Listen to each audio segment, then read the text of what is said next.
Âgé de 85 ans, le couturier russe Slava Zaïtsev est mort ce dimanche 30 avril.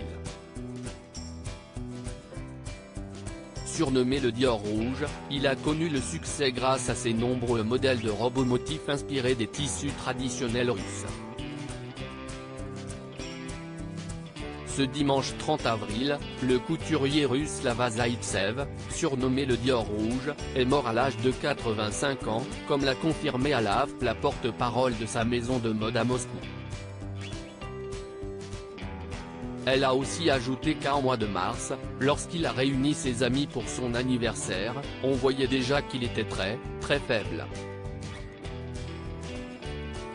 Avec plus d'1 millier de modèles créés pendant sa carrière, Slava Zaïtsev a eu un énorme succès à l'international grâce à ses robes motifs des châles traditionnels de Russie.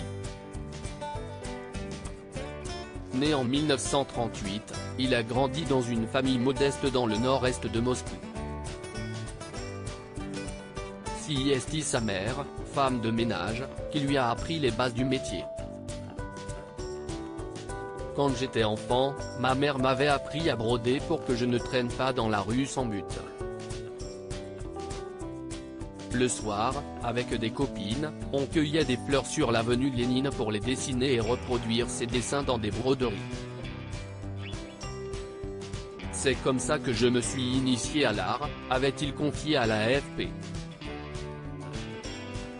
Les hommages à Slava Zaïtsev enchaînent. La chaîne russe Pervy Canal a tenu à lui rendre un bel hommage après avoir appris son décès.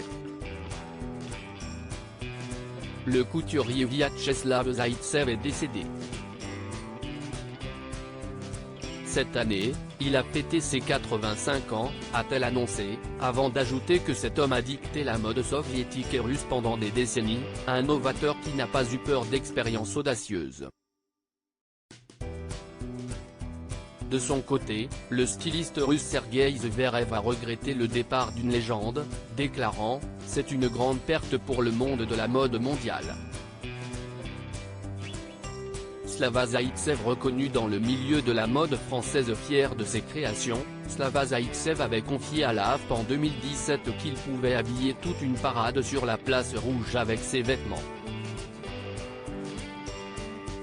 C'est d'ailleurs en 1963 que Paris Match avait comparé le couturier russe à un Christian Dior soviétique. De là est né le surnom Dior rouge qui lui a collé à la peau tout le reste de sa carrière. Quelques années plus tard, en 1988, le magazine Vogue l'avait surnommé le tsar de la mode soviétique. Article écrit avec la collaboration de 6 médias.